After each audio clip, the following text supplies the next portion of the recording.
el cual es organizado por el Tecnológico Nacional de México Campus Villahermosa a través del Departamento de Química, Bioquímica y Ambiental, en coordinación con la Academia de Ingeniería Ambiental. En este caso, ellos organizan el ciclo de conferencias. Es muy grato para mí presentarles a las autoridades que nos acompañan hoy, como es el maestro Ángel Francisco Velasco Muñoz, director del Tecnológico Nacional de México Campus Villahermosa, al maestro, al jefe Cleber Zacarías Bernal, él está a cargo del Departamento de Ingeniería Química, Bioquímica y Ambiental, y a María José Romellón Cerino, presidente de la Academia de Ingeniería Ambiental. Ahorita daremos la palabra, cederé la palabra a nuestro director, que aquí nos acompaña. Muchas gracias. Hola, muy buenas tardes a todos ustedes. Me da mucho gusto en esta ocasión estar en este evento académico auspiciado por la Academia de Ingeniería Ambiental del Departamento de Ingeniería Química y Bioquímica. Me da mucho gusto saludar a quienes tienen que ver con esta parte importante, sustantiva, en nuestro Tecnológico Nacional de México, Campus Villahermosa. Me refiero en primera instancia a la subdirectora Brisa Roxana de León de los Santos, subdirectora académica, al ingeniero Cleber Zacarías Bernal, jefe del Departamento de Ingeniería Química, Bioquímica y Ambiental, y al presidente de la Academia de Ingeniería Ambiental, al maestro Mario José Romellón Cerino. Me da mucho gusto saludarles porque eventos como de este tipo lo que están mostrando primero es una responsabilidad social que tienen las instituciones educativas como este Campus Villahermosa en cuidar precisamente el medio ambiente mundial. Por eso se denomina Día Mundial del Hábitat. Y lo que sabemos es que el primer lunes del mes de octubre de cada año, las Naciones Unidas han designado precisamente el Día Mundial del Hábitat. Esto nos hace reflexionar sobre el estado de nuestros hábitats y sobre el derecho básico de todos a una vivienda adecuada. También tiene la intención de recordar al mundo que todos tenemos el poder y la responsabilidad de moldear el futuro de nuestros hábitats. El tema del Día Mundial del Hábitat de este 2021 es acelerar la acción urbana para un mundo libre de carbono. Se centra en este hecho de que las ciudades son responsables de alrededor del 70% de las emisiones globales del dióxido de carbono.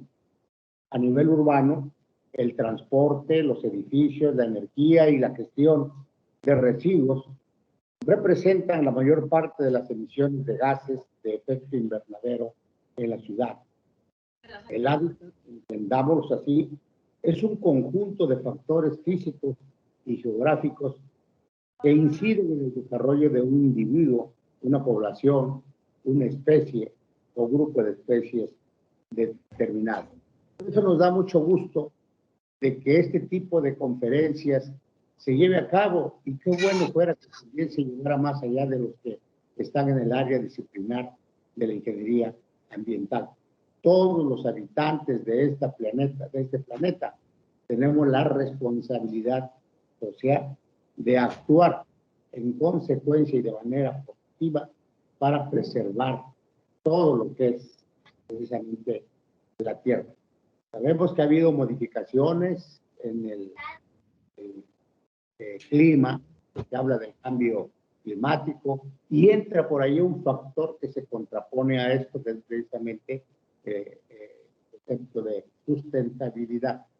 Pero también entra el ser humano, que es el principal, ya sea hacedor o destructor de las condiciones ambientales.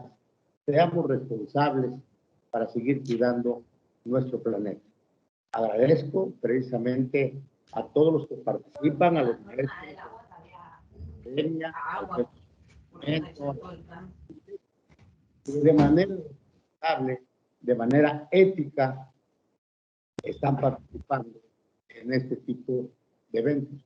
Aparte de constituir un plus en la preparación de los estudiantes y algo extraordinario para nuestra cultura general de cómo preservar nuestro planeta, esto da precisamente la pauta para consolidar un mundo que sea un mundo libre de dióxido de carbono y que entendamos de manera general, independientemente del grado académico que sea, de que si nosotros no nos hacemos responsables para cuidar nuestro planeta, simple y sencillamente nadie va a tener. Les agradezco mucho su presencia, les doy la más cordial bienvenida a este ciclo de conferencias y que todo esto sea para beneficio de nuestro campus del TEC Nacional de México, pero sobre todo para consolidar a un México en toda la estructura mundial que preserve las condiciones de nuestro país. Muchísimas gracias, bienvenidos y enhorabuena. Muchas gracias por sus palabras, Ángel Francisco Velázquez Muñoz, director del Tecnológico Nacional de México Campus Villahermosa. Y cedo la palabra a María José Romellón Cerino, presidente de la Academia de Ingeniería Ambiental. Buenas tardes, muchísimas gracias a las autoridades por la inauguración de este evento del Día Mundial del Hábitat. Procederemos entonces a arrancar con la primera conferencia llamada La visión de la justicia ambiental en México.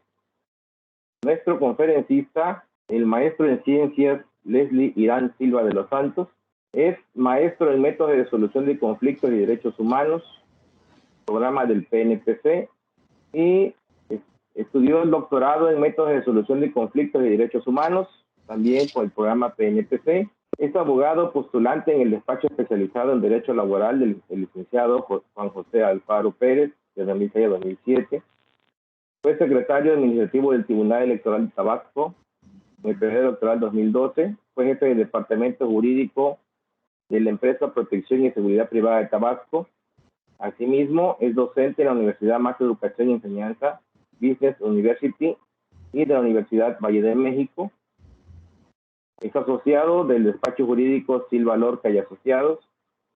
Imparte clases en el área de especialización judicial del Poder Judicial del Estado. Entre sus publicaciones y obras podemos mencionar un capítulo del libro llamado Simulación de la Justicia Ambiental, una cuestionable aplicación de la protección al ambiente en el estado de Tabasco. Y un artículo científico denominado Conflictos multidisciplinarios derivados de los daños ambientales en México, en la revista Perspectiva de las Ciencias Sociales, en el año 2002. Sin más preámbulo, dejo los micrófonos al maestro Leslie Irán Silva de los Santos. Maestro, bienvenido, los micrófonos son suyos. Gracias, mi estimado amigo y maestro Mario José Romellón Cerino. Primeramente, agradecerte esta tan loable invitación que me haces para impartir una conferencia, una plática con el tema de medio ambiente, la justicia ambiental, una visión en México. Para continuar, agradezco el espacio a todas las autoridades aquí reunidas, director, subdirector y demás profesionistas de esta respetable Universidad Tecnológico de Monterrey, Campus Villahermosa. Y para continuar con ello, quisiera legitimar un poquito mi presencia, ¿no? ¿Qué hago aquí, no? Pues como dijo el maestro Cerino, pues soy abogado por parte de la Universidad Juárez Autónoma de Tabasco. He crecido como abogado postulante hasta el sol de hoy. Por breves periodos de tiempo he estado trabajando en el Poder Judicial de la electoral en el estado de Tabasco, el TEC. Ahí fui secretario administrativo, entre otras diversas cuestiones. A partir del 2005 entro a estudiar posgrados avalados por el CONACYT, por el Consejo Nacional de Ciencia y Tecnología, en su programa PNPC, Programa Nacional de Posgrados de Calidad. Tengo una maestría en métodos de solución de conflictos y derechos humanos, y asimismo he concluido los estudios del doctorado en la misma rama, ¿no? Métodos de solución de conflictos y derechos humanos. Mi título está en trámite, ¿no? Llevo 5 años estudiando la materia de medio ambiente, la protección del medio ambiente. De hecho, tanto la tesis de maestría como la tesis doctorado hablan sobre la protección del medio ambiente en Tabasco de manera general, ¿no? Entonces, esa es la razón por la cual me encuentro hoy con ustedes, muy emocionado, muy contento, quiero decir, por la invitación que me hacen, ¿no? A través del maestro Romellón. Y pues una vez acabadas las presentaciones, sí me gustaría hablar directamente con el público que nos interesa hoy en día, ¿no? A toda universidad, con la plantilla de estudiantes, ¿no? Porque entiendo que hay química, bioquímica y ambiental. Entonces, ellos van a decir, ¿y qué hace un abogado con nosotros, no? Sí me gustaría tener un contacto directo, al menos de visualizar a estudiantes que vaya, quisieran decir más o menos qué es lo que están estudiando, qué enfoque tienen, porque el enfoque que ustedes tienen totalmente no es el que yo manejo lo jurídico. Y de hecho vamos a hablar al respecto del medio ambiente, pero decantado hacia lo legal, hacia lo jurídico, hacia el derecho. Y pues bueno, es otra rama la de ustedes, y quizás algunos digan, pues a mí esto no me pasa, ¿no? Entonces sí me gustaría pues que unos 2 alumnos no sé, hay 224 conectados, alguno pues tuviera el valor pues de conectar su cámara y vaya, y de poder interactuar en estos minutos que vamos a tener de plática acerca del medio ambiente.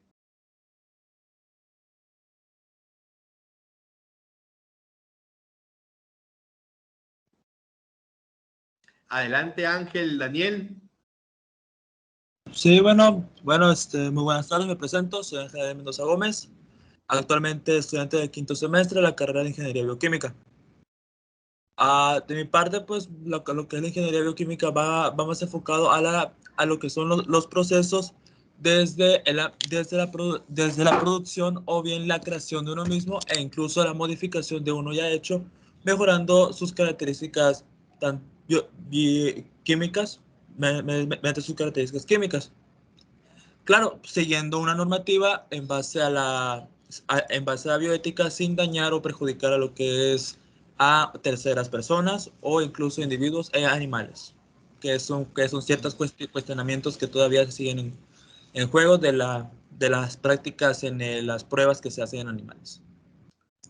Demasiado interesante, ¿no? Yo sí desconozco, de hecho, mi perfil es el jurídico, ¿no? Ángel, muchísimas gracias por pues por hablar, ¿no? Por compartirnos tu experiencia, lo que estás estudiando, ¿no? ¿Alguien más quisiera también comentar algo?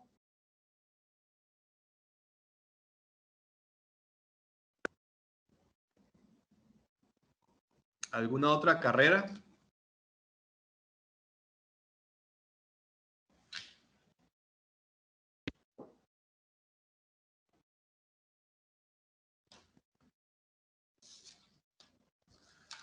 Bueno, químicos, biólogos, ingenieros ambientales, pues voy a hacer lo más amena posible la plática, la conferencia de una visión de una justicia ambiental. Tengo unas diapositivas preparadas. Sin embargo, reitero, en el momento que ustedes digan profesor, maestro, como ustedes quieran llamar, ¿no? Como ustedes quieran llamarme, la verdad no le estamos entendiendo, eso no va con nosotros, porque entiendo, ¿no? Entiendo que pues que no son abogados y lo que voy a hablar es totalmente jurídico. Entonces,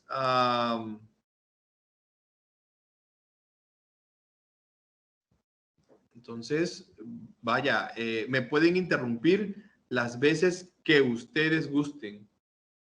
A ver, ¿se ven las diapositivas? Sí, Excelente, excelente. Bueno, comenzamos propiamente ya con el tema.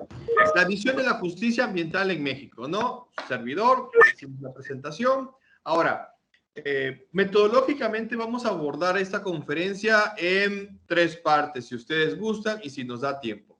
La primera parte, bueno, este sistema es un sistema cartesiano, en cual obedece a René Descartes y obedece a que vamos a dividir el total de tema que vamos a abordar o investigar o tratar de llegar a la verdad en tantas partes como sea posible, ¿no? Entonces, la primera parte vamos a abordar temas como cómo ve el derecho al medio ambiente como un derecho humano y luego en su ámbito internacional y su ámbito local.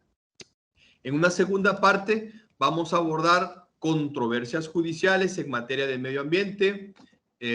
Vamos a hablar acerca de algunos conflictos internacionales, conflictos nacionales y conflictos locales de medio ambiente. Probablemente hablemos de la proyección de los métodos alternos de solución de conflictos en materia ambiental. Y por último, vamos a, si nos da tiempo, y para que no sea tan aburrido y tan pesado la conferencia, la charla, pues vamos a abordar un debate, ¿no? ¿Qué es la justicia ambiental? No desde el ámbito del derecho, sino desde su perspectiva como ingenieros en medio ambiente, en química, bioquímica, y pues también desde mi perspectiva como abogado, ¿no? Y como, más que abogado, como un profesor investigador encaminado a la especialidad del medio ambiente, ¿no? Entonces, ese es el orden que vamos a seguir. Y pues la primera parte, como había dicho, ¿cómo ve el derecho al medio ambiente? Bueno, esto es un tanto complejo. La visión que se tiene del medio ambiente es complejo porque es específico, es especializado, es trascendental, es transdimensional, es multilateral, toca diversas áreas. Por ejemplo, las 3 profesiones a las cuales me estoy dirigiendo, su servidor con una 4ª profesión, y etcétera, etcétera. Entonces, el derecho lo ve de manera muy abstracta, ¿no? No tan personal. Incluso como abogados o como juristas, tenemos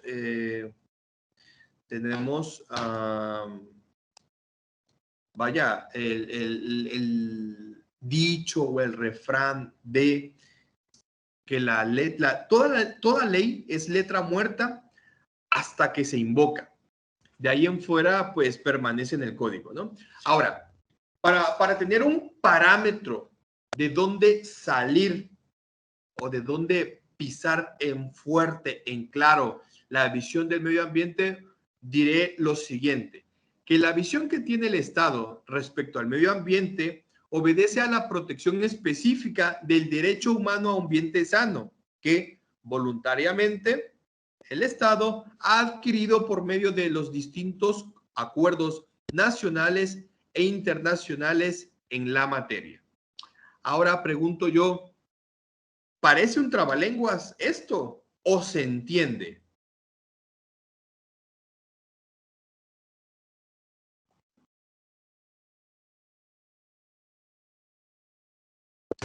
Sí. Sí se entiende. Sí se entiende. ¿Sí se entiende? Excelente, excelente. Sí, temía de que podría estar un poquito confuso, pero en realidad el derecho es puntual, ¿no? Ahora, La protección al medio ambiente se ha formalizado, lo vamos a ver más adelante con los tratados internacionales, pero se ha formalizado de hace 40 años, 50 años a la fecha. Antes a eso era una consecuencia de otro derecho, era una consecuencia del derecho de la propiedad, una consecuencia del derecho a la salud, una consecuencia del derecho a una vida digna. Pero después de acuerdos internacionales, ya el medio ambiente se defiende por sí solo, pero esto es lo complejo. No es que se defienda solo el medio ambiente porque el río, la flora, la fauna, el aire, la calidad del aire, la calidad de la tierra, la calidad del suelo, no puede defenderse ante tribunales.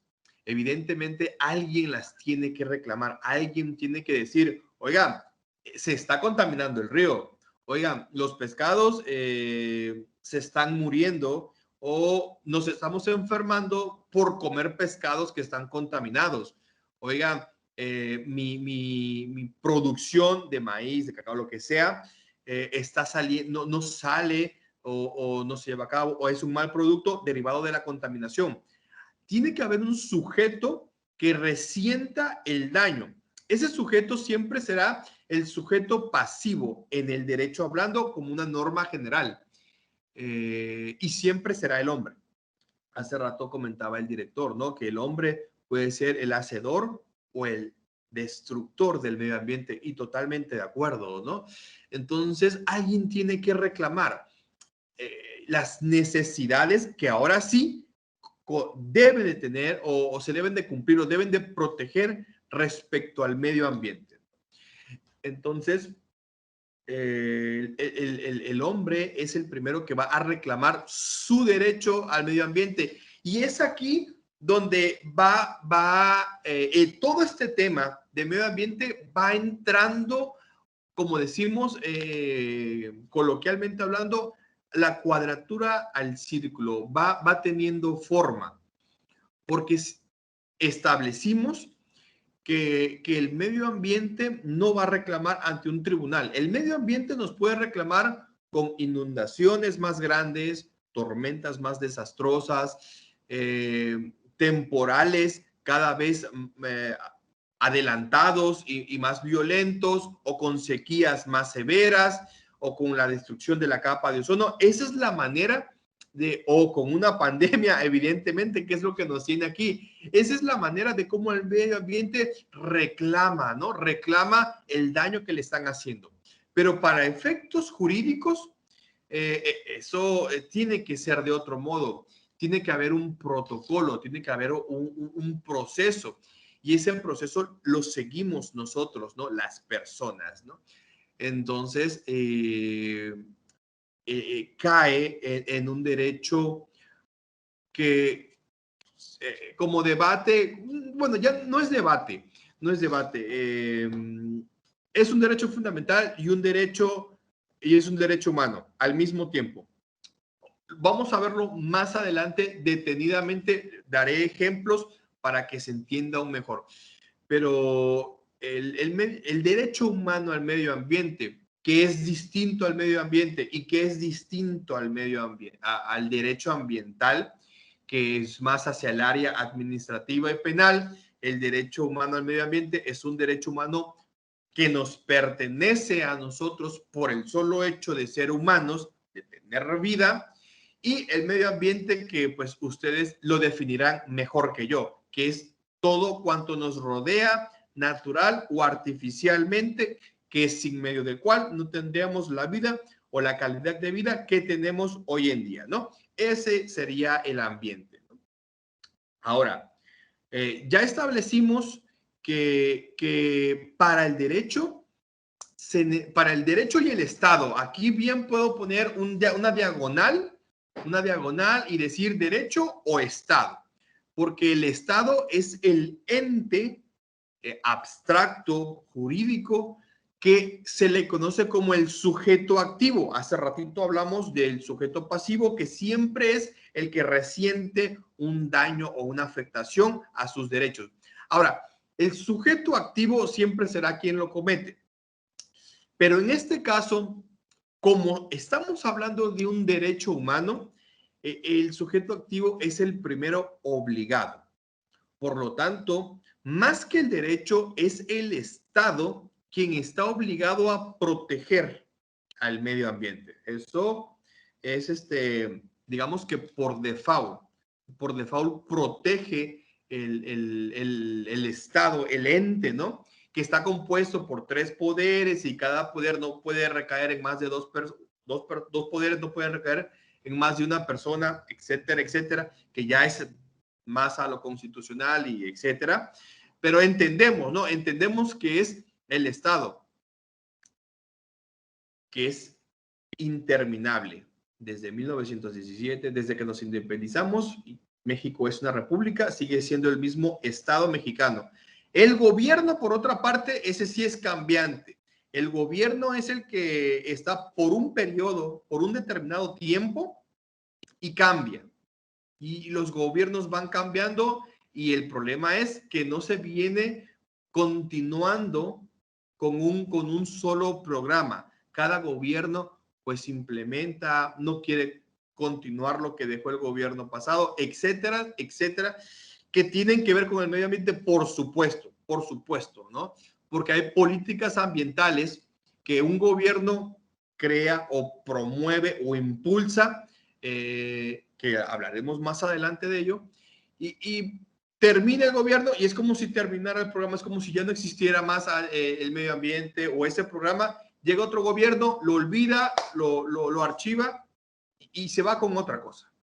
Entonces, todo esto son debates, la verdad que a mí me gustan mucho, me gusta saber de ello y tiene que ver con medio ambiente, pero para no confundir más, porque entiendo, ¿no? Que esto pueda ser nuevo y ojalá así sea. Insisto, si alguien quiere interrumpirme para decir profesor o maestro, licenciado, como gusten, y decir que repita algo, pues adelante, ¿no?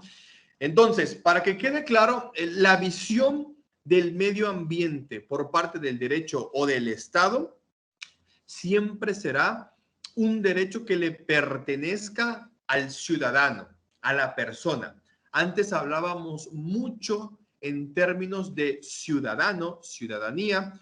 Yo cuando empecé con la carrera, eso era. Hoy en día, con la revolución que ha cobrado los derechos humanos a raíz de la reforma de 2017 al artículo primero constitucional, 2011, perdón, reforma del 2011 al artículo primero constitucional, cambia todo el paradigma, que ese es otro debate y otra conferencia de otra hora, porque cambia en gran medida la visión de la protección de los derechos humanos. Ahorita es más amplia, ¿no? Y es aquí donde entra el medio ambiente. Bueno, entonces, recapitulo para que quede pues bien en claro, bien entendido. El medio ambiente para el derecho y para su protección se traduce en el derecho humano al medio ambiente, que es esta parte de aquí, ¿no? El derecho humano a un medio ambiente sano. Eso es lo que protege al Estado, ¿no? Nuestro derecho humano a que tengamos aire de calidad, una tierra, producción de calidad, agua de calidad, un entorno saludable en el cual vivir. Eso es lo que protege. Ahora bien, asimismo, la otra cara de la moneda es que el debate, jurídicamente hablando, en cuanto a la visión de la materia o de la justicia ambiental, se encuentra en los siguientes términos. La manera en que la materia ambiental es el departamento o la rama del derecho que se aboca exclusivamente a ver esta materia, ¿no? Y ambiental, pues no es medio ambiente, no es un derecho humano, es cuestión administrativa, es cuestión penal, es otra cuestión, pero evidentemente con la tendencia a proteger nuestro medio ambiente. Entonces, esta materia se ha ido convirtiendo en una de las prioridades para todos los estados. Aquí, Carmona Lara, que tuve el gusto de conocerla en el Instituto de Investigaciones Jurídicas de la UNAM, cuando estaba haciendo pues mi estancia de investigación en la maestría, pues bueno, es una persona de las que lleva la batuta jurídicamente hablando en cuanto a la investigación de temas de derecho ambiental, ¿no? Entonces ella aquí se refiere a que los estados habla de entidades federativas, ¿no? De las entidades federativas y también y al mismo tiempo siendo un poquito de vivo, estados. Cuando se dice estados en el ámbito internacional se refiere a naciones. Por lo tanto, esta palabra, si la lees en un contexto internacional, se entiende que es un tema relevante para cada nación. Pero si lo leemos en un ámbito local como este, se entiende o se debe entender que son entidades federativas, ¿no? Solamente para aclarar ese punto. Y continúa diciendo que se debe tanto a estos temas, ya que cada vez son más evidentes los efectos del deterioro y la contaminación. Hacia allá va dirigido el tema. Y quizás, como ustedes sabrán, me imagino que en primer semestre de alguna manera lo abordaron, a partir de los años 60, el deterioro, la contaminación ha ido cobrando más fuerza, ha sido más evidente y por eso es que Naciones Unidas empieza a enfocar su punto de vista, ¿no? Hacia allá, hacia la protección de este derecho. Bueno, entonces el medio ambiente como un derecho humano. Ya estábamos hablando al respecto de ellos. Y aquí podemos dividir en muchas partes, bueno, en 3 partes sobre todo, ¿no? Es una ley, pues tenemos leyes aquí, ahorita las vamos a ver, hay una filosofía al respecto y hay medios de control constitucional que hablan acerca del medio ambiente. Vamos a tratar de ser lo más claro posible y sobre todo que sea útil, ¿no? Que sea útil. Todo derecho humano, bueno, hablando en términos muy generales y posicionándome en un punto de vista o en un ámbito internacional, los derechos humanos por regiones se conciben de cierta manera. No es lo mismo un derecho humano concebido desde Italia, desde Alemania, que desde México. Y aquí es donde ustedes dirán, ay, como que ya no lo entiendo, ¿no? Porque son universales. Sí son universales siempre y cuando tengan cierto contexto, ¿no? Sin tratar de enredar, vamos a posicionarnos nuestra postura en el continente americano. El continente americano sí tiene una postura uniforme acerca de los derechos humanos. Y esto es básicamente derecho internacional. Desde este punto de vista que estoy enfocando, que estoy hablando de derechos humanos, estamos hablando de derecho internacional puro. ¿Por qué? Porque los derechos humanos no es que nacieran en tratados internacionales, no, puesto que nuestras constituciones ya tocan estos temas, pero no le llaman derechos humanos. Incluso muchos de ustedes recordarán que antes del 2011 nosotros llamábamos muchos garantías individuales, es decir, de manera purista en derecho, nuestros derechos subjetivos. En otras palabras, el derecho que yo tengo a llamarme como me llamo, el derecho que yo tengo de ir a la tienda y comprar lo que sea que quiero para comer, el derecho que yo tengo de trabajar, el derecho que yo tengo a profesar una religión, etcétera, etcétera, esos derechos que son a priori al 2011, a la reforma del 2011 constitucional, son a priori a los tratados, se conocen de manera purista en el derecho como derechos subjetivos, derechos del sujeto, derechos subjetivos públicos, porque son frente a todos.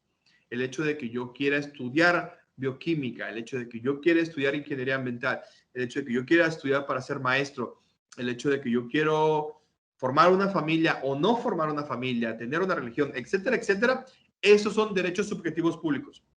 Sin embargo,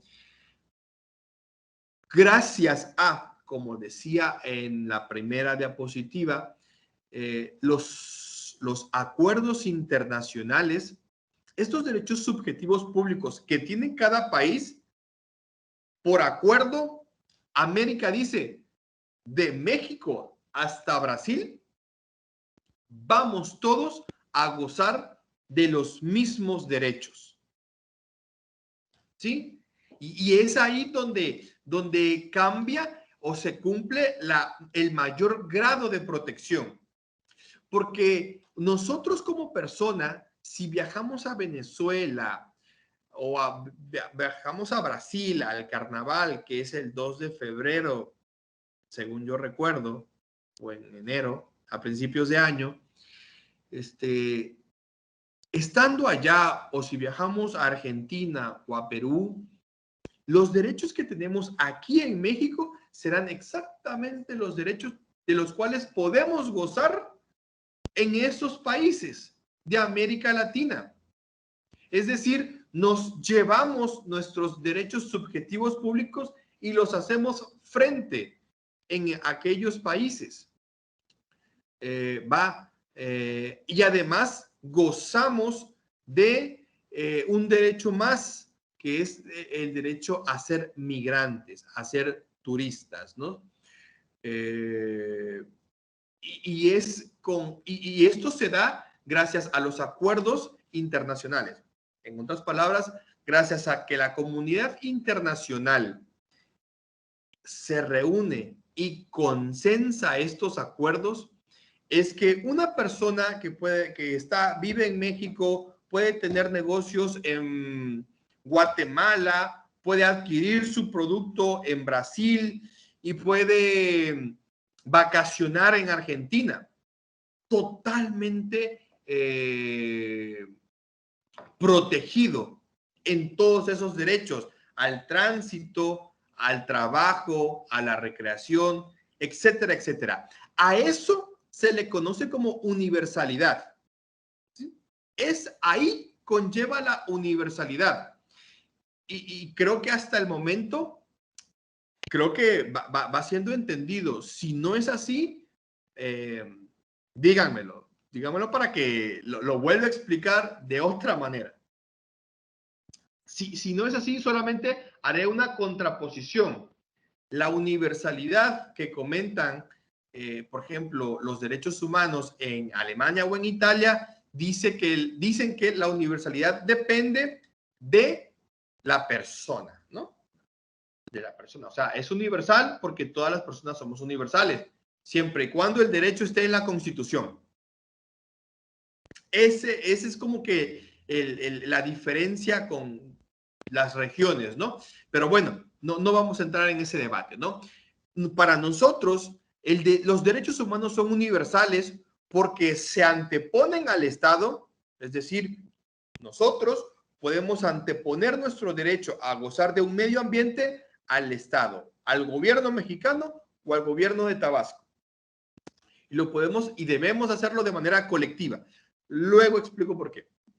Pero lo podemos anteponer, y así como nosotros tenemos el derecho de anteponer el bienestar del medio ambiente ante el gobierno, lo mismo lo tiene la sociedad en Argentina, en Perú, en Venezuela, en Brasil, en Chile, en Guatemala, en Belice, etcétera, etcétera. Es el mismo. Eso es la universalidad, que es uno de los principios de los derechos humanos, bueno, principio constitucional de los derechos humanos. Es decir, en nuestra propia Constitución se obliga a cumplir estos principios. Y esto es súper importante porque es la base para decir el medio ambiente se debe de proteger con base a estos principios. Por eso por eso toco el tema, por eso la molestia de explicarlo así lo mejor posible, porque esa es la base de la protección del medio ambiente. La interdependencia significa que todos los derechos humanos están concatenados. Y yo expresaba o hacía mención esto en un ejemplo. Si se contamina el río y los peces se contaminan o se contagian de lo que ustedes gusten y manden, de algún residuo tóxico, y nosotros ingerimos ese pescado y nos enfermamos, quiere esto decir que la contaminación que haga un particular, ya bien sea persona física o una persona moral, una empresa, nos afecta no solo a nuestro medio ambiente, nos afecta a nuestra salud. Si esos residuos tóxicos llegan a nuestra casa o a nuestro terreno, nos afecta a nuestra propiedad. Si nosotros vivimos de la pesca, nos afecta en nuestra alimentación y en nuestro trabajo. Es decir, si se afecta un derecho humano, por ende, afecta otros derechos humanos, porque todos convergen en la persona. Si me afecta en mi salud, me afecta en mi calidad de vida, me afecta en mi propiedad, me afecta en mi trabajo, etcétera, etcétera. A eso se le llama interdependencia. La indivisibilidad es que no pueden arrancarte un derecho y decir, bueno, a ti como literalmente no comiste el pescado intoxicado, no te afecta tu salud. Claro que me afecta. Me afecta porque afecta a un familiar o afecta a un vecino, a una localidad. Y por supuesto que me afecta. El daño que se haga a otra persona en una comunidad, tarde o temprano los vamos a resentir todos. Y no pueden a mí decirme que no me afecta porque tarde o temprano, al ser yo un ser humano, me va a afectar en mi salud, en mi calidad de vida, en mi trabajo, etcétera, etcétera, ¿no? Y por último, este principio es uno de los más complejos. Yo sí tengo algunos comentarios al respecto, pero la progresividad es, hay que saberla jurídicamente hablando, controlar o ver, porque la progresividad, por su propia palabra, es de que va progresivo. ¿Pero qué va progresivo? Su interpretación y su protección. Entonces, hoy en día, la manera en que protegemos el medio ambiente es muchísimo más avanzada que hace 20 años. Y les puedo decir que hace 30 años no teníamos protección al medio ambiente, mucho menos hace 40. Ahorita lo vamos a ver con ejemplos. Entonces, en los próximos 10 años, el derecho al medio ambiente va a ir avanzando. De hecho, en la Agenda 2030 y en la Agenda del tercer milenio, del nuevo milenio, la pobreza también es uno de los puntos que afecta al medio ambiente. O sea, la pobreza, el hambre, todo tiene que ver con nuestro medio ambiente, con nuestro hábitat, ¿no? Entonces, todo va vinculado, ¿no? Entonces, estos principios son los que rigen la protección del medio ambiente, que el medio ambiente se reclama a través de un derecho humano. Vaya, para que vayamos poniendo en concreto de cómo se protege, el medio ambiente se protege a través de un derecho subjetivo, un derecho que tenemos, que es el derecho al medio ambiente, el derecho humano a un medio ambiente. Y este derecho humano, a su vez, tiene reglas de protección. Debe de cuidarse de la universalidad, interdependencia, indivisibilidad y progresividad. Bueno, en temas del derecho internacional, los principales tratados que hablan del medio ambiente son el Pacto Internacional de los Derechos Civiles y Políticos y el Pacto Internacional de los Derechos Económicos, Sociales y Culturales. No sé si alguna vez ustedes han escuchado los mal llamados derechos de primera y segunda generación, pues estos son. Y ambos le pertenecen al mismo año. Ambos pactos internacionales son del 66 y ahí literalmente no se encuentra la palabra medio ambiente. Sin embargo, de la interpretación que se hace a los tratados, se protege al medio ambiente. Es como en la Constitución. En la Constitución política de nosotros, no arrancamos diciendo se prohíbe la vida, se prohíbe matar o se protege la vida. No se arranca así. Pero de su interpretación se protege la vida, por supuesto. Y luego hay una ley secundaria que te prohíbe matar. Entonces, más o menos pasa lo mismo. Nada más para terminar con el ejemplo de la Constitución, en su artículo 29, ya luego ahí te incluye el derecho a la vida, pero es una cuestión de guerras, ¿no? Pero, pues bueno. Ahora, estos dos principales tratados, los pactos internacionales, son la base de todos los derechos humanos. Estos son tratados internacionales, son a nivel global. Luego vienen tratados regionales, eso los veremos. Bueno, aquí está, de hecho, aquí está en Comisión Interamericana, ahorita hablo de ellos, pero solamente quiero explicar que estos pactos son la base de todos los derechos humanos. Y esto comienza en el 1966.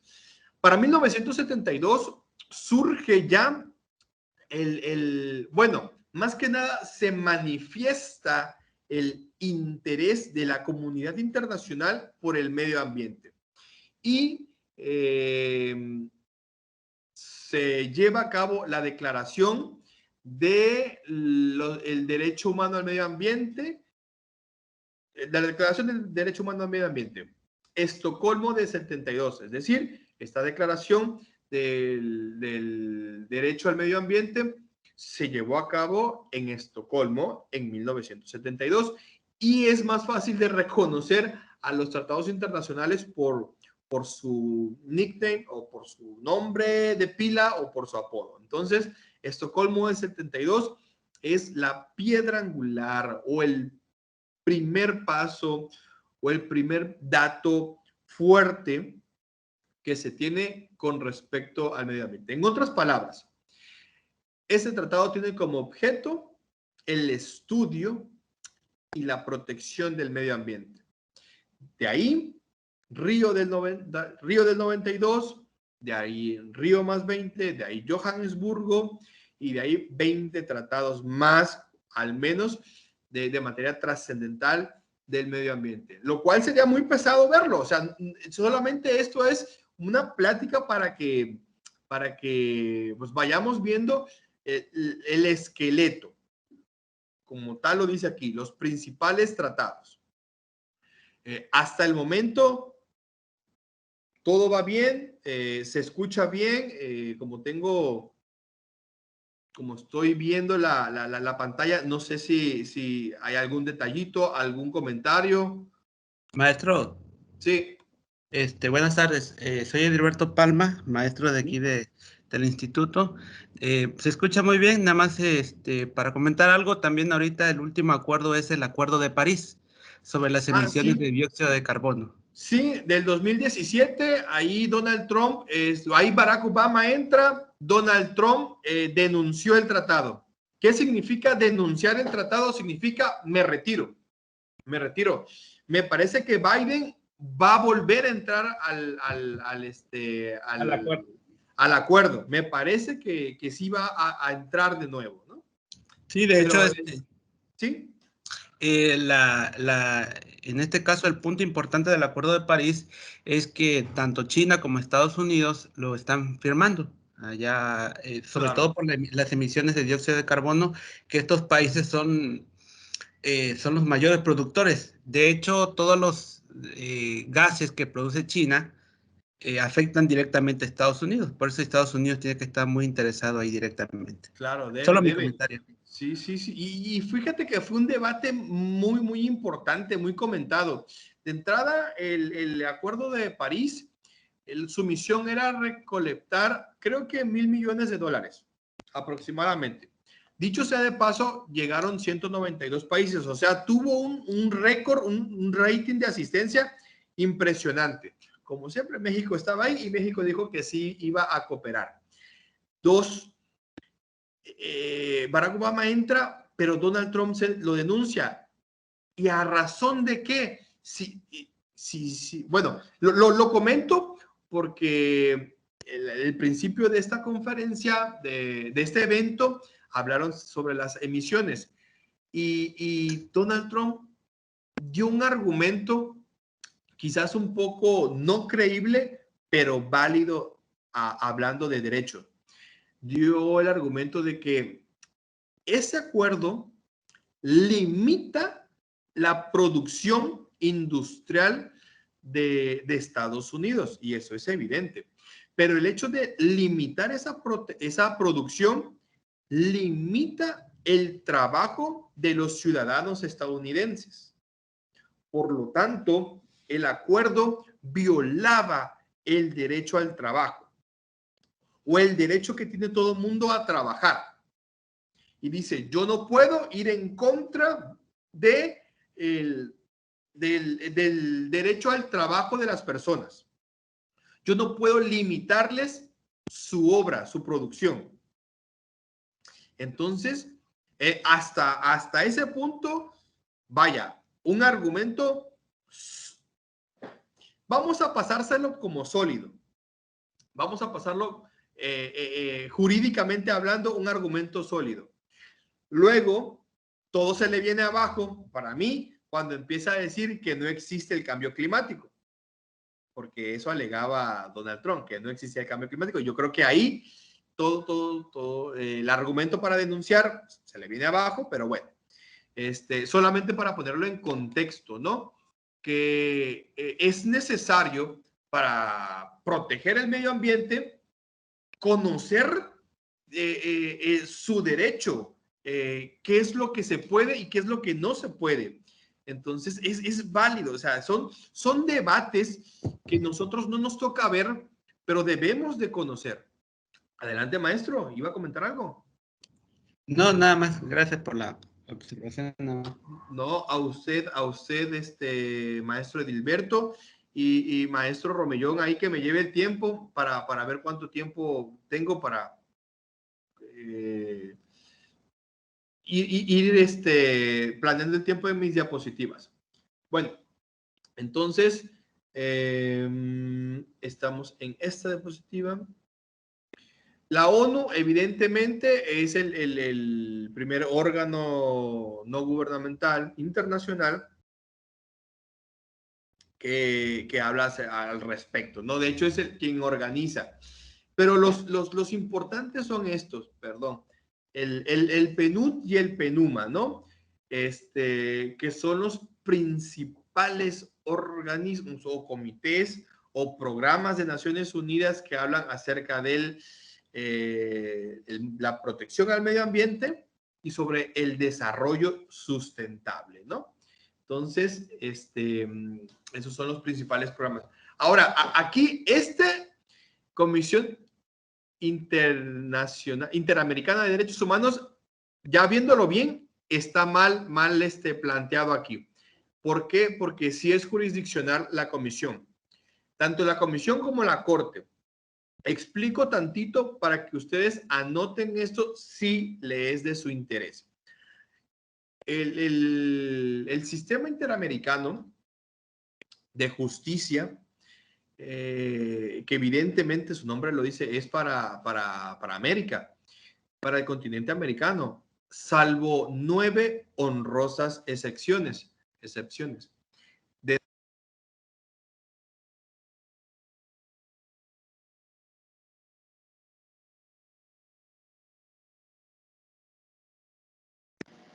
Se fue el audio.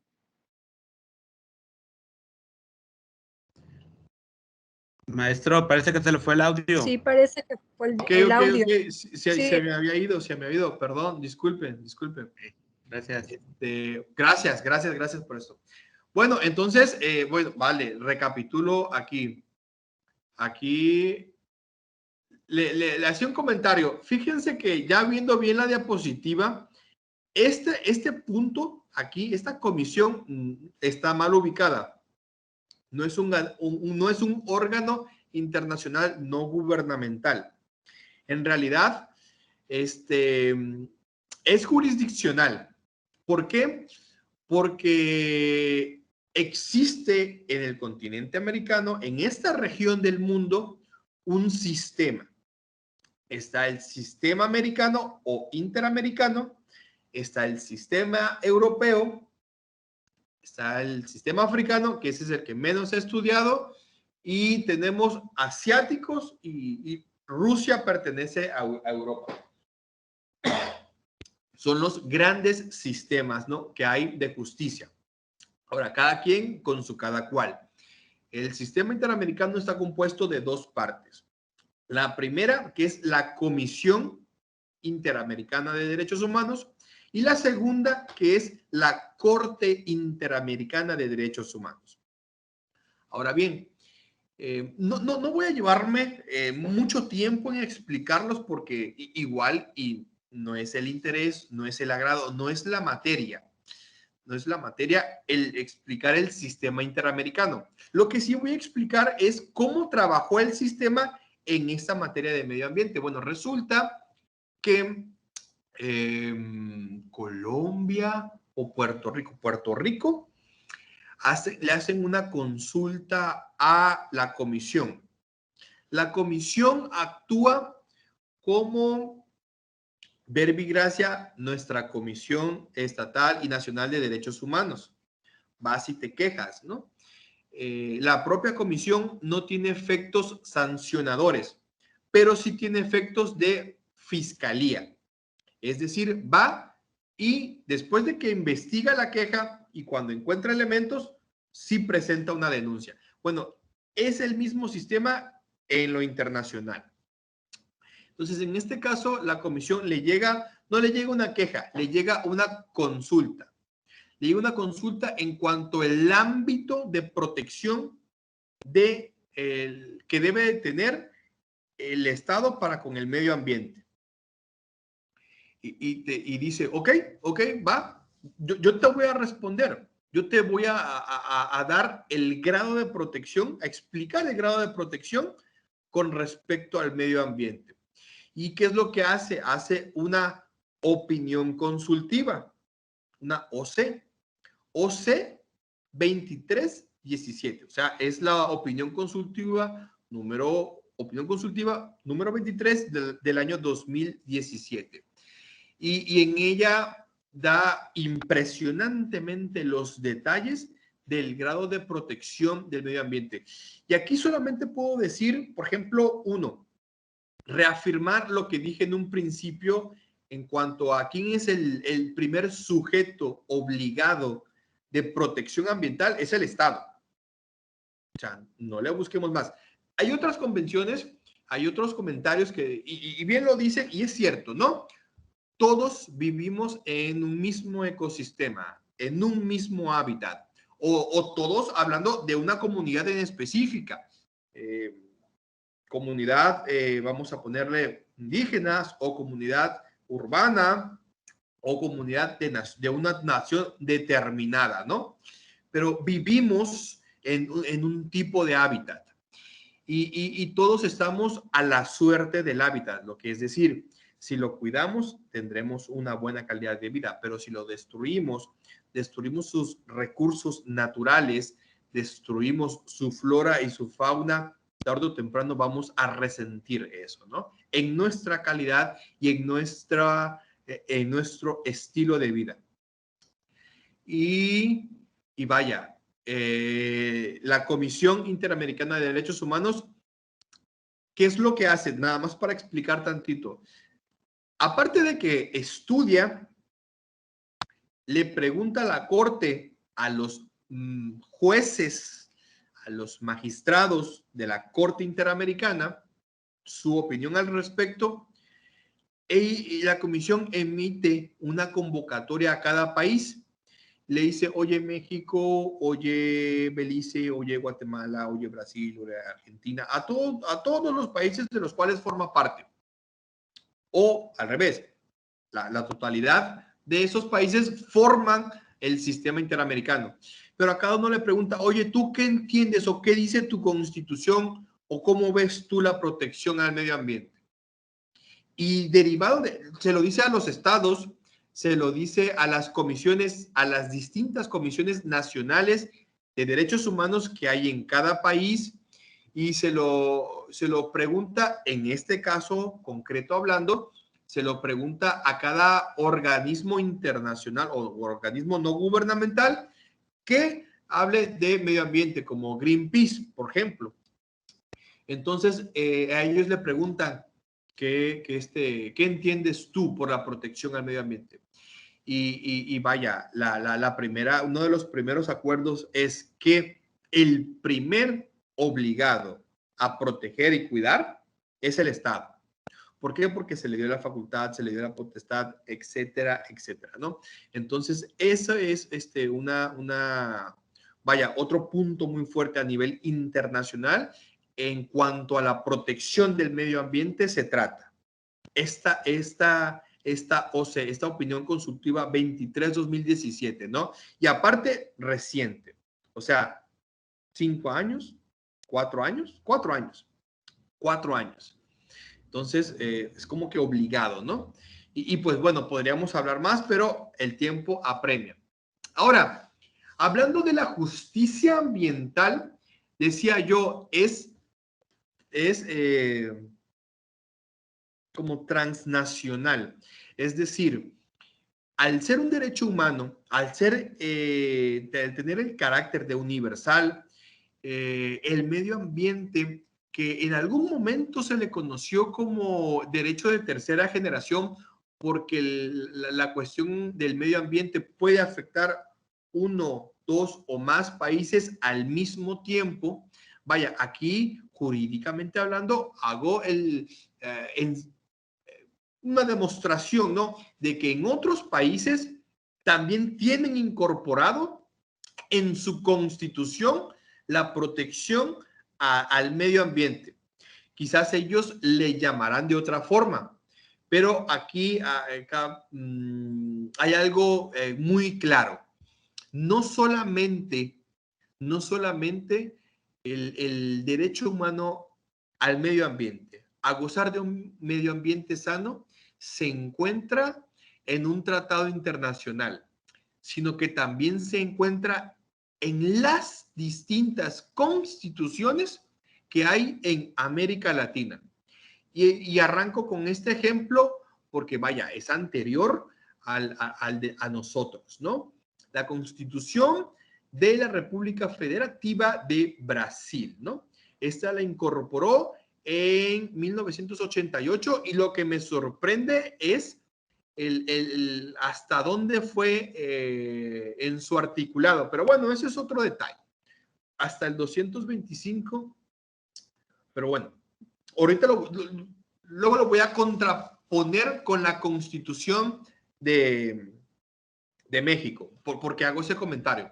Pero Brasil dice, en palabras españolas o castellanas, todos tienen el derecho a un medio ambiente ecológicamente equilibrado, bien de uso común del pueblo y esencial para una sana calidad de vida, imponiéndose al poder público y a la colectividad el deber de defenderlo, preservarlo para las generaciones presentes y futuras.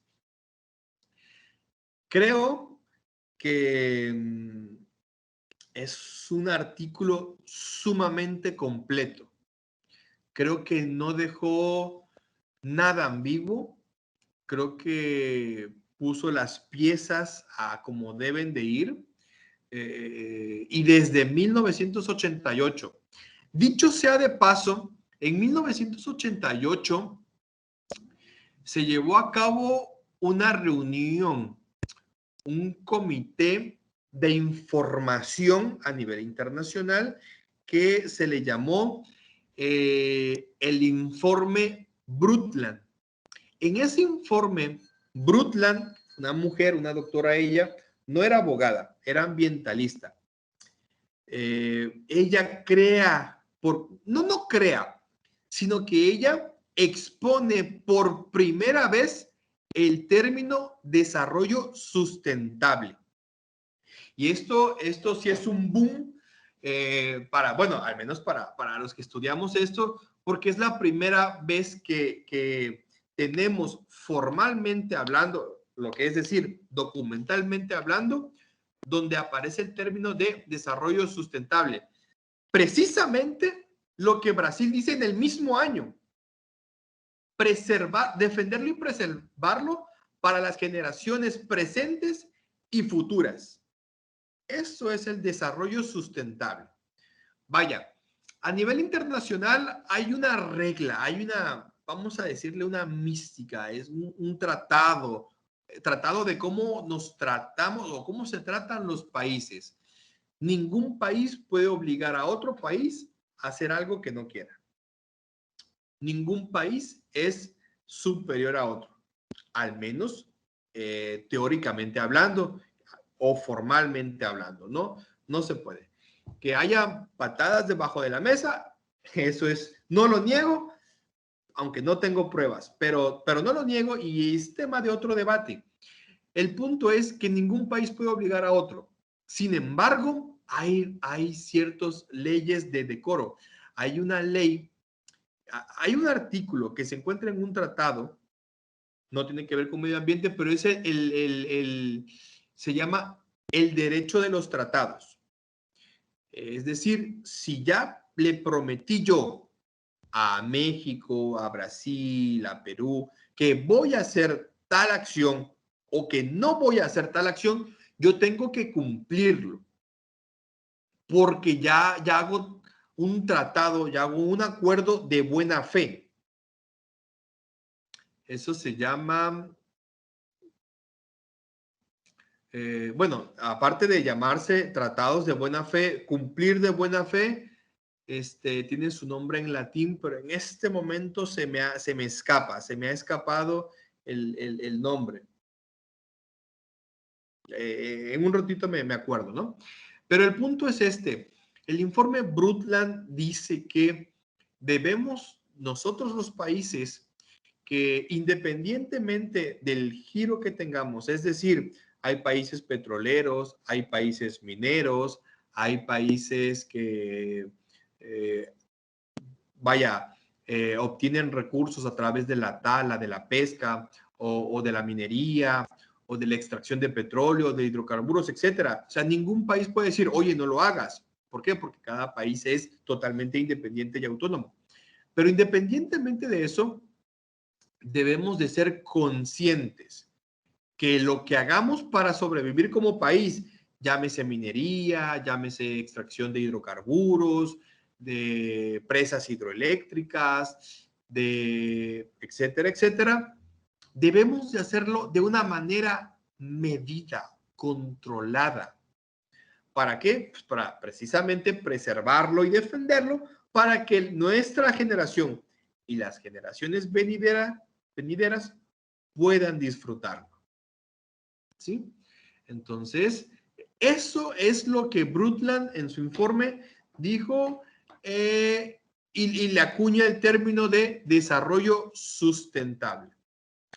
Luego, años después, quieren modificarlo y sale el desarrollo sostenible y va de otro índole, pero bueno, nos quedamos con ese antecedente y pues a mí me gustó mucho este artículo de Brasil, la verdad, yo lo veo muy completo, incluso con un tantito de pena, ¿no? pero lo veo más completo que el de México. E incluso es anterior a México. Es de hecho exactamente 11 años anterior a que México ingresara o incorporara este derecho a su constitución. Pero pues bueno, hoy por hoy España no tiene este derecho en su constitución. Perdón. Lo tiene en una ley secundaria. Pero bueno, quería mencionarles Y Colombia, para citar otro artículo, otra constitución de América, Colombia lo tiene en su artículo 23 y México lo tiene en el artículo 4. Ahora bien, yo decía, me sorprende que lo haya dejado tan al fondo porque, vaya, el medio ambiente son de los primeros derechos que debe de proteger el Estado. No es que esté mal, solamente hago el hincapié, ¿no? De que es un poquito raro, ¿no? Pero pues es solamente un comentario al aire. Ahora, Colombia dice por su parte, en su artículo 23, que toda persona tiene derecho a presentar peticiones respetuosas a las autoridades por motivos de interés general o particular y a obtener una pronta resolución, y termina con autoridades, ¿no? Para dichas autoridades. Este artículo pareciera ser, sí es un poquito ambiguo, ¿no? Un poquito no concreto, por decirlo así. No habla acerca del medio ambiente. Sin embargo, en este país existe una ley secundaria que se le conoce como Ley 99 de 1993, que en su artículo 71, ahí sí dice, de la publicidad de las decisiones sobre el medio ambiente, las decisiones que pongan término a una actuación administrativa ambiental para la expedición, modificación o cancelación de una licencia o permiso que afecta o puede afectar al medio ambiente, tiene que ser requerida legalmente. Bueno, ¿qué dice todo esto, no? Primero, constitucionalmente hablando, en Colombia uno puede anteponer su derecho de petición, lo que para nosotros es el artículo 8º constitucional. Aquí está en el artículo 23. Hay que pedirlo respetuosamente para los intereses en lo particular y debe ser también en lo colectivo. Ahora, con base el artículo 23, aunado al artículo 71 de esta ley, se puede pedir la protección del derecho a un medio ambiente, o si yo soy un empresario o trabajo en una actividad que nuestra Ley General de Equilibrio Ecológico, la LEGEPA, lo marca como una actividad riesgosa, yo tengo el derecho a pedirle al Estado, ya bien sea que me dé la concesión, o si soy un particular que está siendo afectado por una actividad riesgosa, tengo el derecho a decir que cese esa actividad riesgosa porque me está afectando mi derecho. O sea, funciona en las dos vías, ¿no? Luego, entonces, esto pues no es un traslape, pero sí es una concatenación de un artículo constitucional en Colombia con una ley secundaria. Ahí se amarra, ahí queda bien cimentado la petición de la protección al medio ambiente, ¿no? Y pues bueno, lo más interesante sería pues conocer nuestro país, ¿no? ¿Cómo está reconocido el derecho a la protección del medio ambiente? Primero, lo que tenemos que entender es lo siguiente. México, en su constitución, no solamente tiene un artículo que habla de medio ambiente, tiene 6 artículos. 6 artículos constitucionales que hablan respecto al medio ambiente. Ahora, el artículo primero habla de manera indirecta, por decirlo de alguna manera. ¿Por qué? Porque el artículo primero habla sobre todos los derechos humanos, los principios que ya los estudiamos, que ya los vimos, y hablan acerca de los tratados internacionales, la protección más amplia, etcétera, etcétera. Por ende, habla de todos los derechos humanos y por ende habla sobre el medio ambiente. Ahora, el derecho que habla en concreto sobre la protección ambiental es el artículo 4 en su 5º párrafo. Dice, que la letra dice, toda persona tiene un derecho a un medio ambiente sano para su desarrollo y bienestar. El Estado garantizará el respeto a este derecho. El daño y deterioro ambiental generará responsabilidad para quien lo provoque en términos de lo dispuesto por la ley. Aquí, ¿a qué ley hacen comento? Pues aquí hace comento a 2 leyes. La LEGEPA, que me imagino que ustedes están pues, muy bien informados, debe de ser su libro de cabecera, me imagino, y la Ley Federal de Responsabilidad Ambiental. Esa es la segunda ley que habla acerca de la responsabilidad que se tiene para un daño ambiental, ¿no? Entonces, esta es la base o el pilar de la protección al medio ambiente constitucionalmente hablando. Independientemente de eso, aquí no les puse un listado. Tenía un listado de todas las leyes que hay en respecto a la materia. Creo que lo tengo en otra diapositiva. Si gusta, lo comparto. Permítame un momento.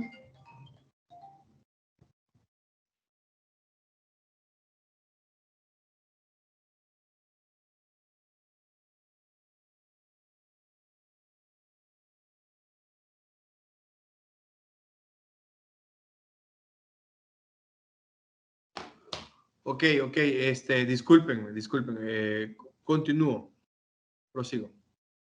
Entonces, hay un listado, se lo voy a quedar de ver, de las demás leyes que existen a nivel federal, pero las 2 más importantes son la LEGEPA y la Ley Federal de Responsabilidad Ambiental. Aquí concluimos la primera parte que mencionaba yo en cuanto al desarrollo de esta exposición.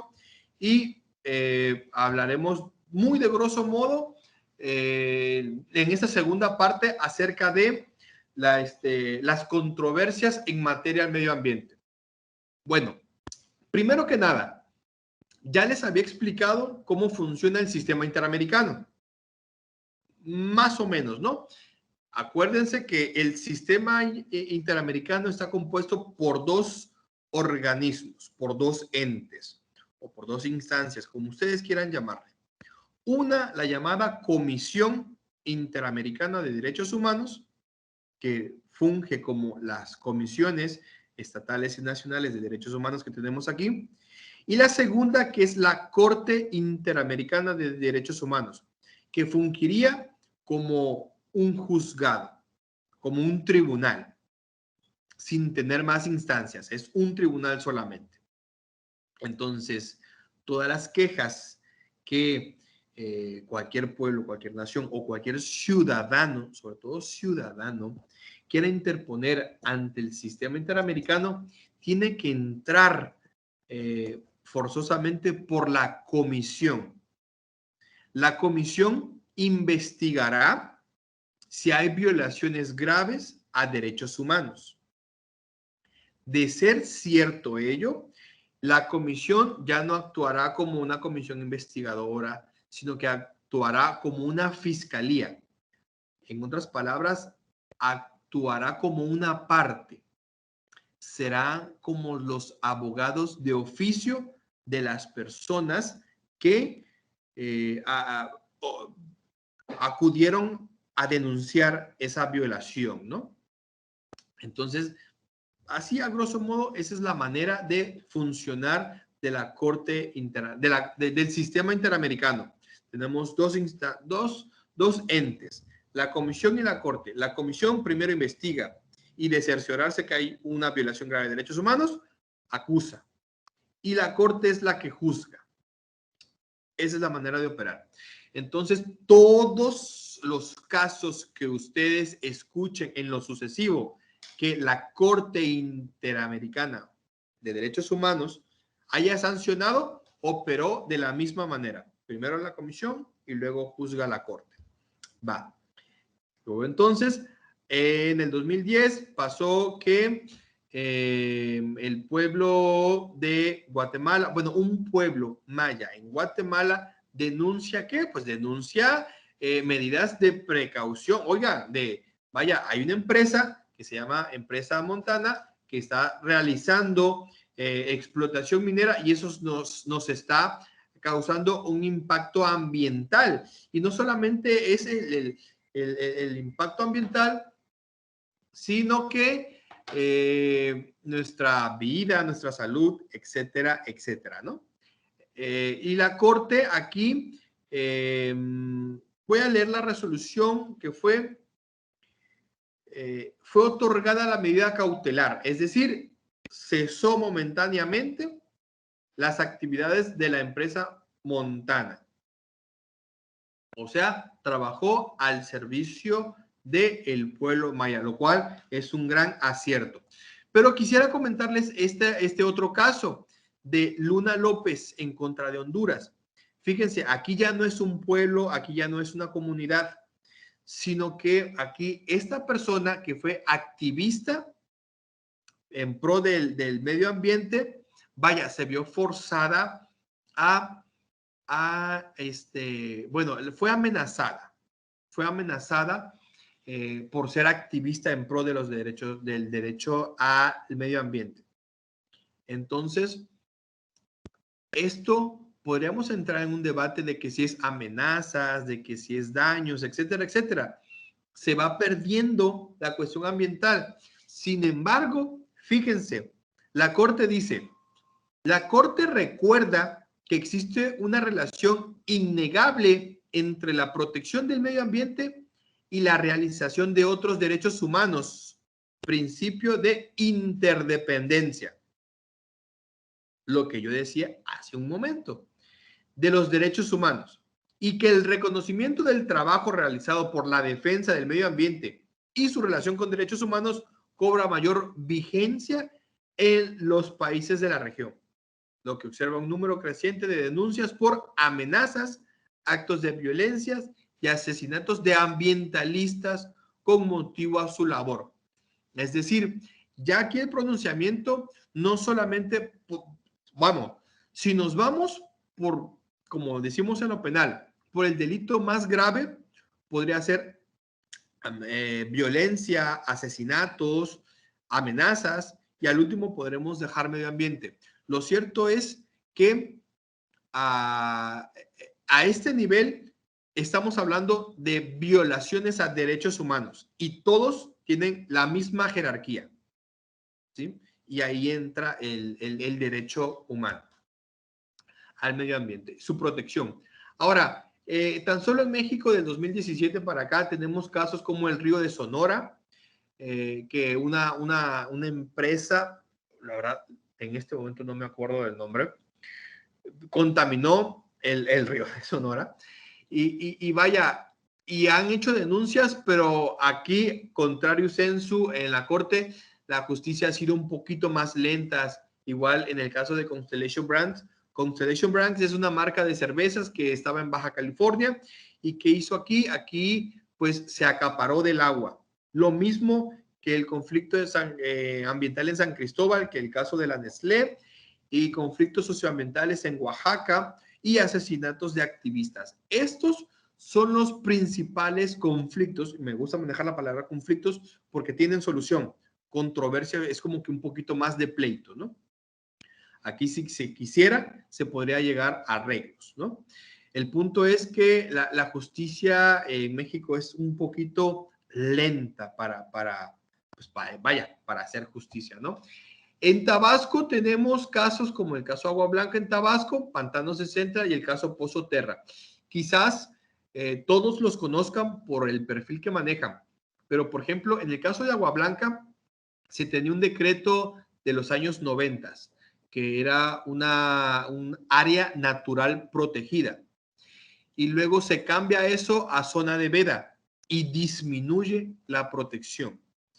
Cada un caso similar en pantanos de Centla, que los pantanos vienen siendo afectados y no hay ningún culpable, porque no hay un señalamiento directo. Pero como hemos dicho hace rato, el primer obligado es el Estado.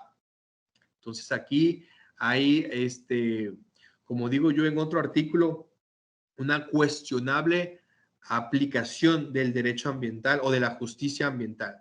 Y el caso Pozo Terra, que no importa la carrera que estudien, pues un caso que se dio aquí en Tabasco, de un incendio, el incendio del Pozo Terra de Pemex, que duró como 13 días y que afectó a 2 municipios, ¿no? Pues aquí vamos a entrar a un debate, pero creo que no me va a alcanzar el tiempo para el debate ¿qué es la justicia ambiental? Creo que va a quedar pendientes y pues nada, muchísimas gracias.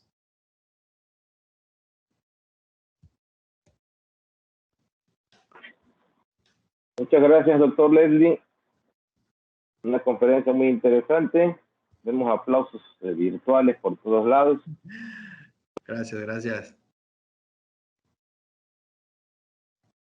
Bueno, tenemos el tiempo ya medido. Por favor, active su cámara. ¿Me dice a mí? No, la persona que levantó la mano. Tenemos tiempo para... doctor López Ocaña.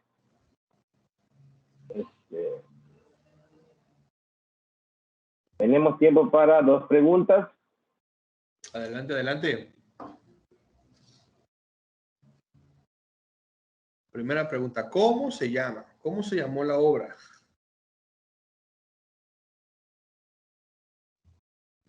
Si alguien tiene alguna pregunta, levante la mano, por favor, y abra su cámara.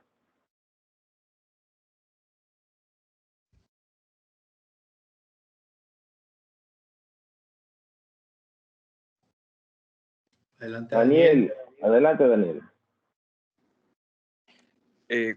Bueno, una pregunta. ¿Cómo ve la ley ambiental aquí en el estado de Tabasco? Ok, fíjate, la ley ambiental, primero, afortunadamente nuestra constitución tiene la constitución local abarca o habla acerca del derecho al medio ambiente. Pero te voy a decir algo que es súper importante, complejo, que cualquier ambientalista o jurista que del medio ambiente se trate, te va a decir, con base al artículo 73, fracción 31G de la Constitución Federal, todos los ámbitos de gobierno se echan la bolita de a quién le toca cuidar el medio ambiente. El Estado dice que es de la Federación del Estado, el Estado se la regresa al municipio y es un show. Al final de cuentas, cuando se necesita la protección del medio ambiente, no importa las leyes que haya, todos los ámbitos de gobiernos voltean a ver hacia otro lado. Eso es por una parte. Por otra parte, creo que hace falta actualizarla. Hace falta actualizar una ley en el Estado. Creo que la división que se hizo de antes era Cernapan, y ahorita la Cernapan, la que cuidaba al medio ambiente, se dividió, y ahorita esa Cernapan es energía que ve los contratos de Pemex, y el otro es desarrollo sustentable y cambio climático. Pero quedó el ambiente en el aire. El medio ambiente quedó en el aire. Entonces, sí se necesita pasar revista y hacer una ley más efectiva. Pero es una buena pregunta. Ok, muchas gracias. De nada. Gracias, Daniel. ¿Alguien más? ¿Alguna otra pregunta?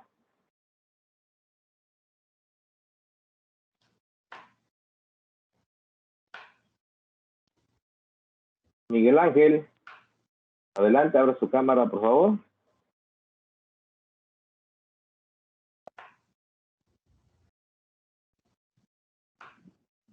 Sí, buenas tardes. Mi nombre es Miguel Ángel y estudio Ingeniería Ambiental, estoy en segundo semestre.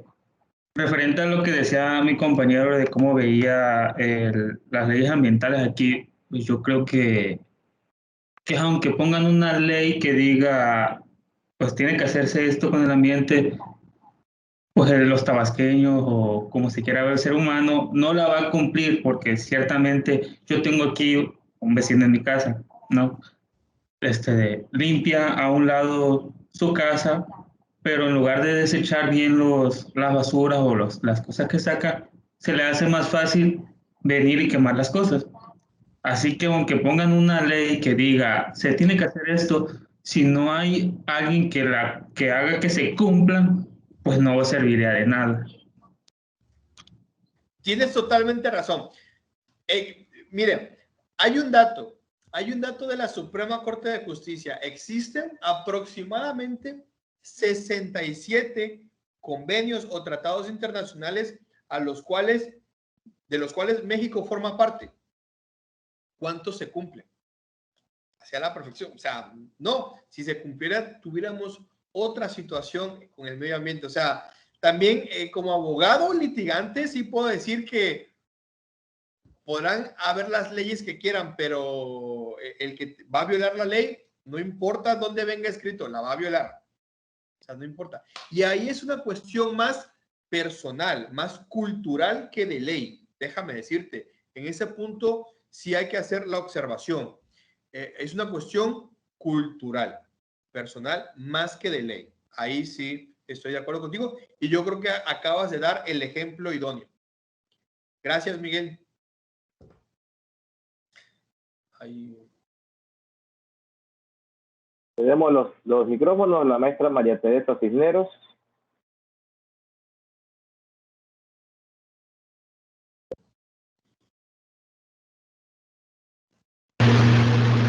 Sí, bueno, muy buenas tardes y antes todo, pues felicitarle, doctor, por esta amena plática que ha tenido.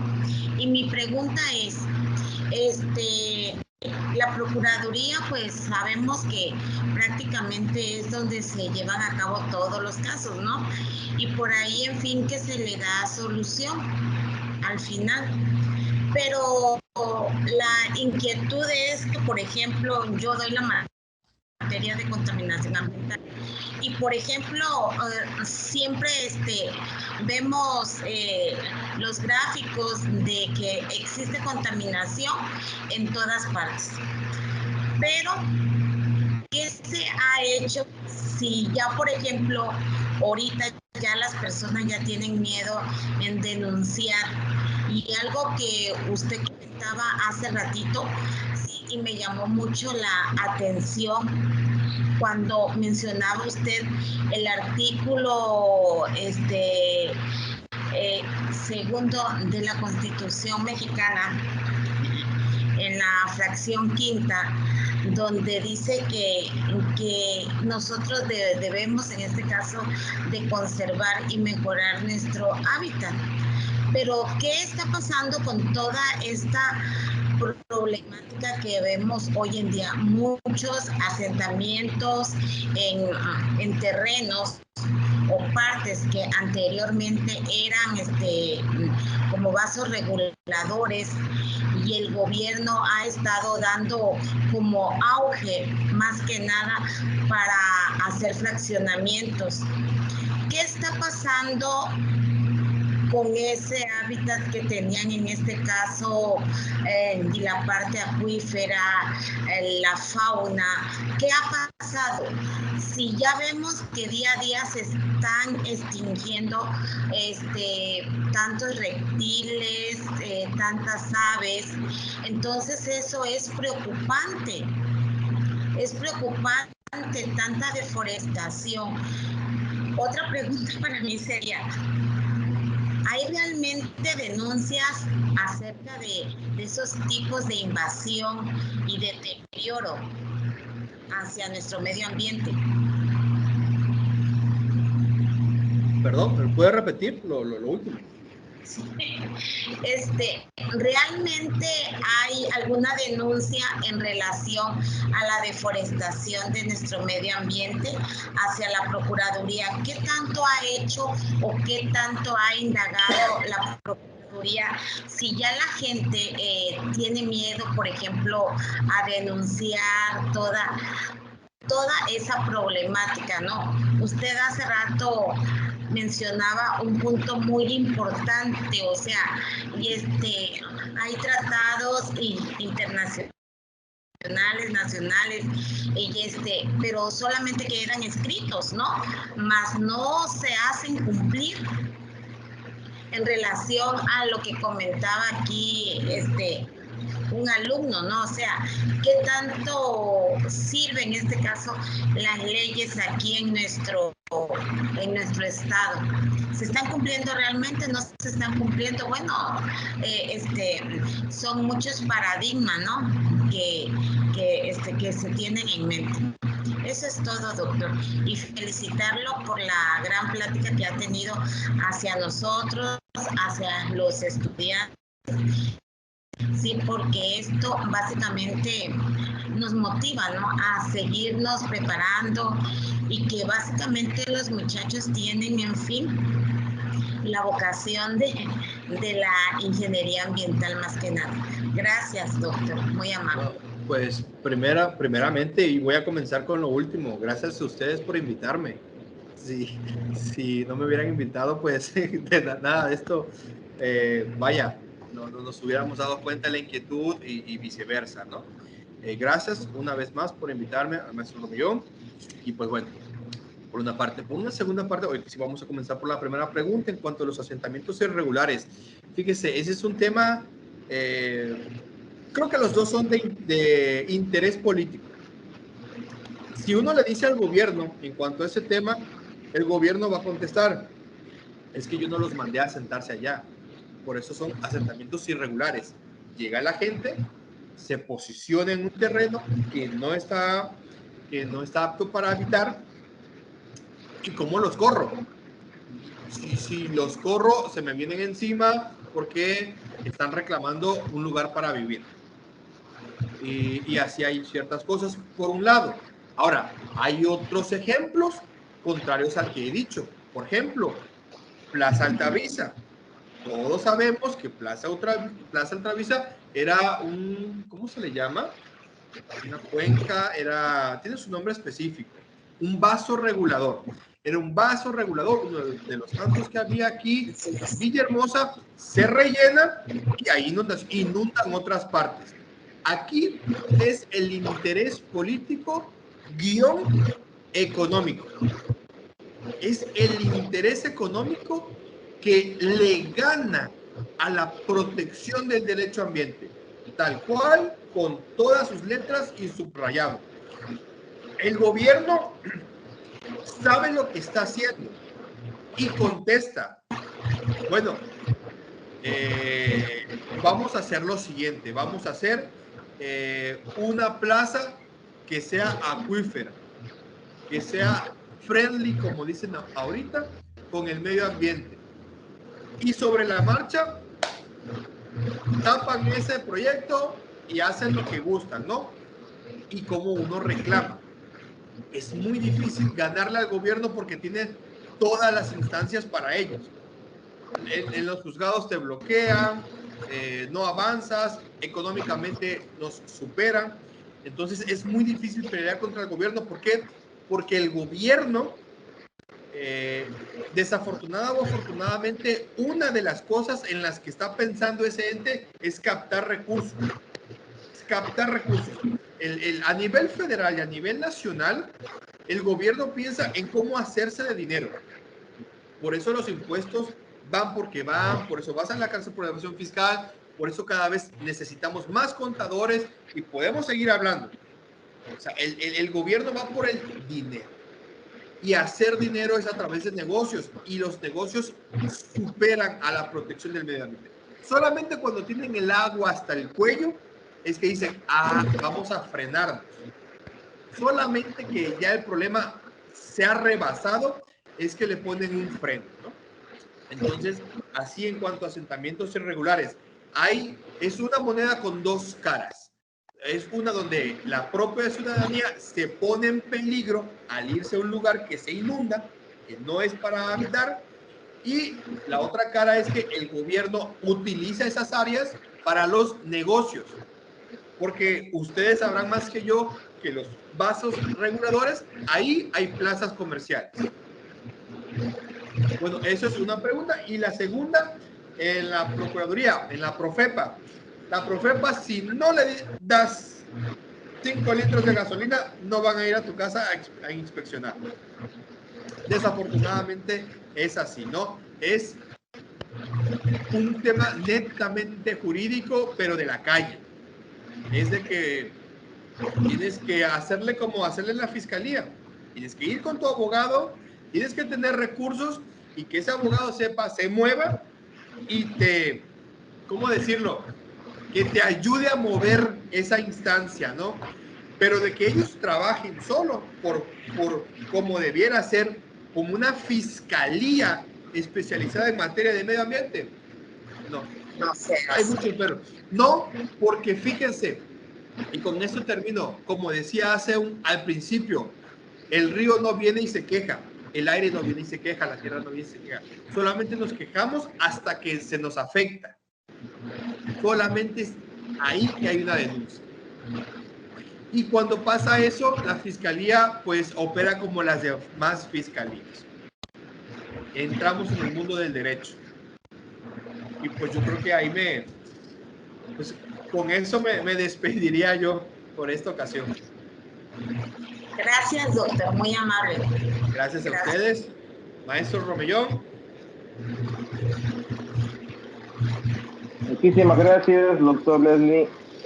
A nombre de nuestro señor director, el maestro Ángel Francisco Velasco Muñoz, director del Tecnológico Nacional de México, Campus Villahermosa, de nuestra subdirectora, la doctora Brisa Roxana de León de los Santos, de nuestro jefe de departamento, el ingeniero Clever Zacarías Bernal, le agradecemos fraternalmente su participación en este evento.